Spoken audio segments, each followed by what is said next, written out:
Assalamualaikum warahmatullahi wabarakatuh.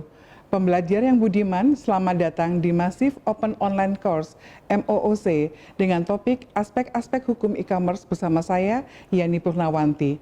MOOC ini diselenggarakan dan difasilitasi oleh Pusat Inovasi Pembelajaran dan Sertifikasi PIPS Universitas Airlangga.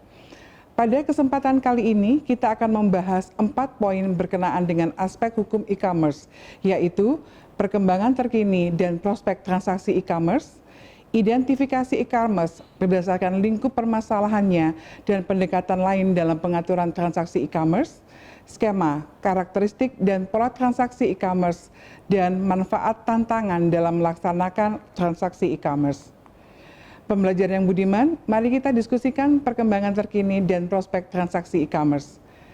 Kita tengah berada di era revolusi industri 4.0 yang ditandai dengan meningkatnya konektivitas, interaksi, dan batas antara manusia, mesin, dan sumber daya lainnya yang semakin konvergen melalui teknologi informasi, komunikasi, komputerisasi yang digenerate secara elektronik dengan sebagian besar melibatkan dan memanfaatkan internet. Pun pada sektor ekonomi dan perdagangan, pertumbuhan industri perdagangan digital di Indonesia semakin menjanjikan di tahun 2019.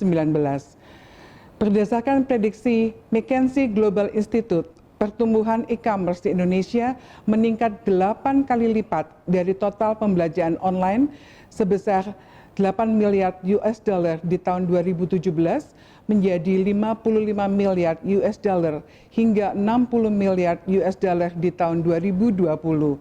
Oh ya, McKinsey & Company didirikan pada 1926 merupakan perusahaan konsultan manajemen multinasional.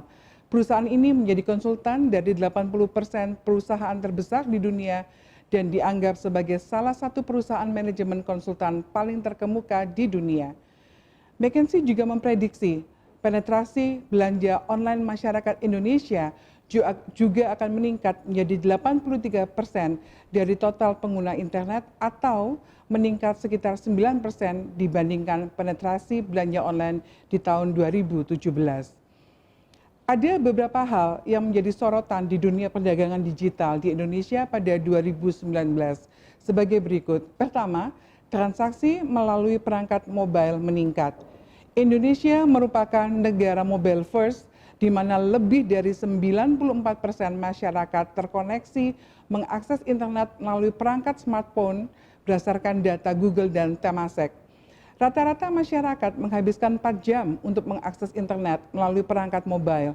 Bahkan 68% dari masyarakat yang terkoneksi tersebut merupakan online shopper yang menggunakan perangkat mobile smartphone untuk mencari produk yang diinginkan. Sementara itu, berdasarkan data transaksi Shopback menunjukkan aplikasi mobile menyumbang 75% volume pemesanan secara online. Hal ini membuktikan masyarakat semakin tergantung dengan perangkat mobilnya tidak hanya dalam bersosial media tetapi juga melakukan transaksi online. Oh ya, Shopback didirikan pada tahun 2014 adalah startup portal e-commerce dari Singapura yang memanfaatkan program komisi cashback. Saat ini Shopback telah merambah 5 negara, Singapura, Malaysia, Filipina, Indonesia, dan India. Shopback sudah berafiliasi secara resmi dengan lebih dari 300 e-commerce dari seluruh dunia termasuk Indonesia seperti raksasa retail online Lazada, Tokopedia, Bukalapak, Matahari Mall, eBay, dan seterusnya. Yang kedua, prospek e-commerce di Indonesia. Tidak dipungkiri, masyarakat Indonesia sangat aktif di sosial media. Berdasarkan laporan We Are Social 2018, hampir setengah dari total populasi di Indonesia atau sekitar 130 juta merupakan pengguna aktif sosial media. Karenanya, sosial media pun turut menjadi lapak bagi para pelaku usaha mikro kecil menengah UMKM mempromosikan serta menjajakan jualannya kepada pengguna sosial media. Ketiga, logistik yang berbenah. Industri logistik di Indonesia mengalami perbaikan performance dari tahun ke tahun. Berdasarkan Indeks Performa Industri Logistik dari World Bank pada 2018, Indonesia meloncat 17 peringkat ke peringkat 46 di 2018. Sebelumnya, pada 2016, Indonesia hanya menduduki peringkat 63 dari 160 negara. Perbaikan performa ini juga tidak lepas dari pola perilaku belanja online masyarakat Indonesia yang menginginkan pengiriman cepat dan aman. Bahkan, McKinsey memprediksi akan ada lebih dari 1,5 miliar paket yang dikirimkan setiap tahun dari sektor e-commerce pada 2022. Yang keempat, rambah kota luar Pulau Jawa. Perdagangan digital masih terkonsentrasi di kota-kota besar di Pulau Jawa. Namun pada 2019, Shopback kembali melihat adanya peluang bagi para pelaku e-commerce untuk merambah kota-kota di luar Pulau Jawa. Metode pembayaran.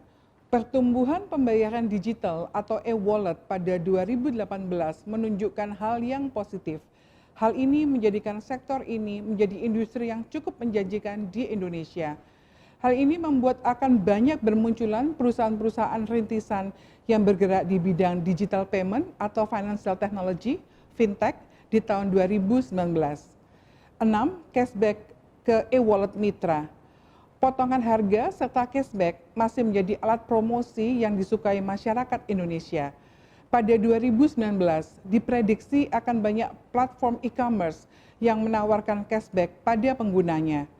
Cashback tersebut nantinya akan masuk ke e-wallet yang telah bekerja sama dengan platform e-commerce.